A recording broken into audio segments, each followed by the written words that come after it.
Татарстаныбызда барлык милләт халыклары дус һәм тату булып, үзара аңлашып, милли мәдәниятләрне саклап, гореф-гадәтләрне хөрмәтләп яши. Татарстаныбыз шуның белән дә көчле төбәк. Мөселманбыз да төрле милләт вәкилләренең дус һәм тату яшәү үрнәге булып тора. Гореф-гадәтләрне искә төшердек, матур бик күп чаралар үткәрдек, балаларга бик күп тәрбия чаралары. Чөнки тарихны белергә кирәк, үзенең тамырларını каян барган. Менә бүгенге тормышка без нәрсә белән килеп җиттек, нәрсә без белән аерылабыз, нәрсә безне алга үтерә. Булар барсы да гореф-гадәтләрдә, милләтебездә, мәдәниятебездә чагылыш тапкан. Кайсы гына тармакны алып карасак та, бүген аларда төрле милләт вәкилләре хезмәт куя. Районыбызда күпчелекне татарлар тәшкил итә. Шулай ук руслар, марилар да байтак җирлегебездә. Хезмәтләребез бергә һәм бердәм булган кебек, милли бәйрәмнәребез һәм гореф-гадәтләребезне дә бергә үткәрәбез, бергә билгелибез хәзер.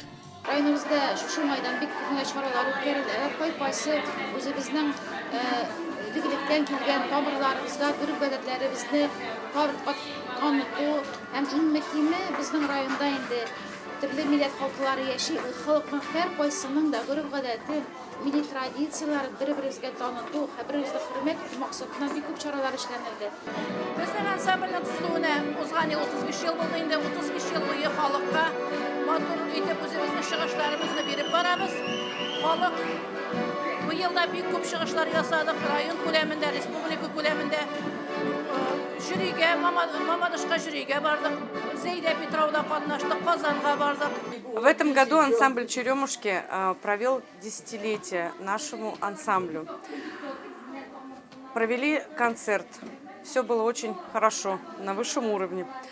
А сегодня в районном доме культуры проходит закрытие года национальных культур и традиций, где ансамбль «Черемушки» тоже принимает участие. Район мәдәният йортында узган бергәлектә булу фарыз безгә, гомер бакый бергә яшәргә дип исемләнгән концерт тамашада төрле милләтләрнең фольклор ансамбльләре, Мөсем тугайлары халык фольклор, Яңаусы авылының Усаккай буйлары Крешин, Марибүләр авылының Поляркас Марый, Михайловка авылының Рябинушка рус халык фольклор ансамбльләре, Русшуган авылының Черемушка вокаль ансамбле чыгыш ясадылар. Безнең халык мирасын, культурабызны үстерүдә, гореф-гадәтләрне саклауда, җылаларыбызны буыннан буынга тапшыруда халкымның өлеше һичшиксез бик зурдан. Бүген дә райондашларыбыз тарафыннан безне бик җылы каршы алып торасыз. Сәхнәдә шулай ук татар, рус һәм әрмән халкы телләрендә дә җырлар яңгырады. Мы все разные. Говорим на разных языках, поем разные песни. У каждого из нас своя народная культура, свои традиции, обычаи и обряды. Но всех нас объединяет любовь к родной земле, к родному краю, где мы родились.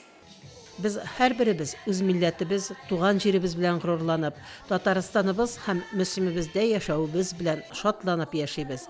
Телләребез, мәдәниятебез һәм гореф-гадәтләребез төрле булса да, теләгебез бер дуслык, татулык һәм бердәмлек һәрвакыт яшәсен.